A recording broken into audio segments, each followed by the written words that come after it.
Welcome back to the program News Across Nigeria. Now let's go to Anambra State, where residents are calling for government intervention in cases of erosion and flooding in the state. In Okpunaoka, in Oka South local government area, residents of Inenzu Phase 2 claim that private construction of a former local government chairman is threatening their homes. Erosion is one of the challenges the Anambra State government is tackling head-on, and in Okpunaoka, a building plan of a former local government chairman is allegedly exacerbating the situation in that area. There is one day that we don't know that rain is coming. That day is at night too, but the rain nearly come inside our house. It spoil everything. That's why we put all those bags on the road. The matter snowballs into allegations of destruction of property by the residents. The State Criminal Investigation and Intelligence Department visits the site. Any work being done on this place that should be stopped. The former council boss defends his actions in the construction plan.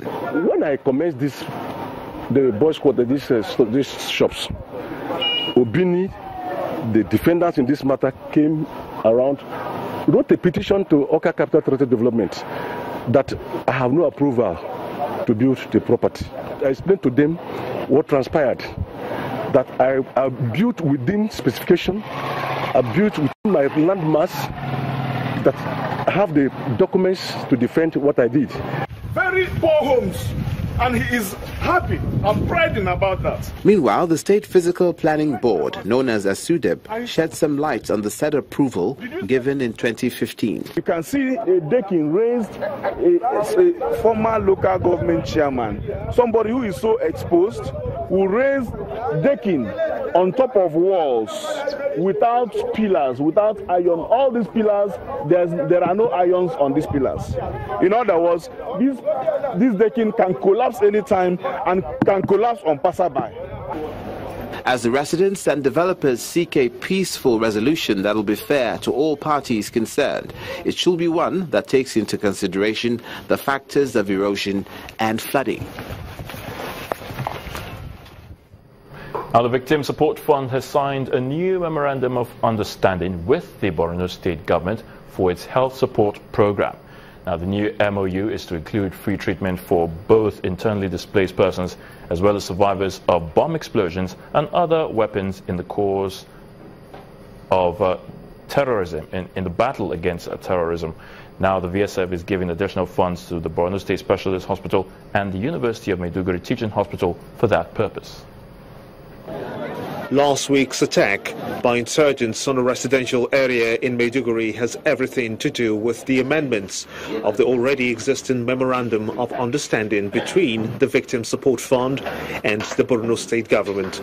The Executive Secretary of the Victim Support Fund, Professor Sunday Ochochi, says before now, the MOU centered around mostly IDPs in need of medical attention.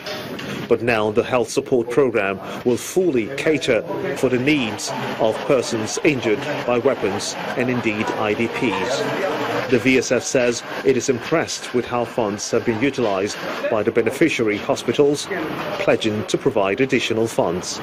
The funds we have given them, we want to see precisely how it has been utilized, and following the attack, what new needs may have emerged that we will need to support.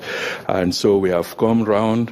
One, we are happy to see that, especially here at the University Teaching Hospital, that our funds are making the difference.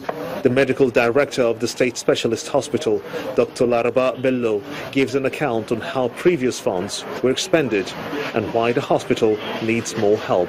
This specialist is a referral center where nearly all the primary health care, the other general hospital do refer their patient for us.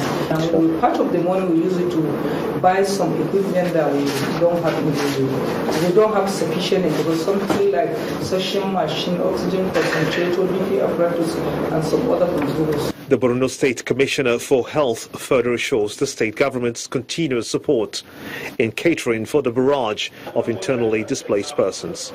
They also maintain that there are more IDPs in the host community than in makeshift camps. Aside from the normal hospital supplies, and we said, okay, use it strictly for IDPs. You know, when they come in and provide for them, those that we think can afford, we should, you know, go to the normal delivery fund scheme. And I don't think it took more than 4 months. It got exhausted. The specialist hospital has already received additional 10 million naira to aid treatment of the affected population, as contained in the MOU. Many thanks for watching the program News Across Nigeria. I'm Ayotunde Balogun. Bye-bye now.